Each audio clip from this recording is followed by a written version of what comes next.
How's it going, guys? We're gonna look at what to put in your bag. So if you haven't already, make sure you check out my first video, how to shoot manual, because it's important to know how to operate before you even start investing in some of these items. So let's get started. We're gonna talk about video. So what to put in your bag. We need to include video. Obviously we need a camera, right? So whatever your camera may be, make sure that you have the appropriate lenses for it. So we'll just look at the video aspect. Some cameras, like a camcorder here, you might not have lenses for it. So if you have that, then you're set. Typically it'll have a built-in zoom lens. This one does a 30 times optical zoom, and then I believe it goes beyond that. Let's see, we've got 30 times, and then it goes in farther digitally. So this one, obviously you don't have a lens attachment for. The one that I'm actually shooting on right now is a Canon 80D. It's a DSLR, and that's just a digital single lens reflector. And it's actually got a lens that goes from 18 to 135 millimeter. So it's a variable zoom. And then what I have on top of that, this is actually it's a variable wide angle, I would say. And it goes from 10 millimeter to 18. So the reason I got this is if I put the lens that you're watching me on right now at 18 millimeter, because it has a crop sensor, this is stuff that you'll have to do a little bit of self-research on, but it's got a crop sensor. And what that means is that 18 millimeter is not actually what we're seeing. It's more like, if I figured it out right, it's more like 30 millimeter. Because it's a 1.6 factor. So you basically take 18 times 1.6. So 1.5 at 9, you're looking at almost 30. Okay. So if you take 10 and multiply it times 1.6, you get 16. So 16 is still very wide. Just today I was at a shoot for a remodeling business, and they wanted to do a beginning and ending picture. Today was the ending picture, and you walk in the bathroom and it actually goes to the left, I would say 6 feet, and it goes off to the right about 3 feet. And I was able to stand just outside the doorway and get from the back left corner all the way across to the right, almost to the right front corner. It was kind of an angled wall. So wide lenses are really handy for that sort of thing. I also use this, I run a personal training business, and I use this to film exercise videos because we need extra space to move around in. As you can see, this is almost zoomed out all the way.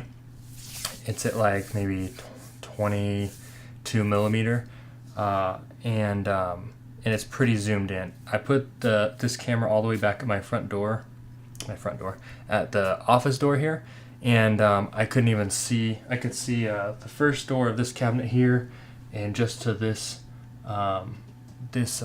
side of this window. And when I did the wide angle, I could see the entire cabinet and that wall, and then as well as that wall. And this room is only about 15 feet across. So I was able to capture quite a bit. So lenses are super important. Make sure you have extra lenses. You basically have wide lenses, normal, telephoto, variable. So a lot of people will use fixed lenses. They're very reliable, but you're stuck with just that one zoom, I guess you could say, which means that you have to move closer or farther to the subject. So just keep that in mind. Next is going to be audio equipment. So if you're shooting video, whether it's a home video, like your kid's birthday party, or something like that, or if it's professional, you need good audio.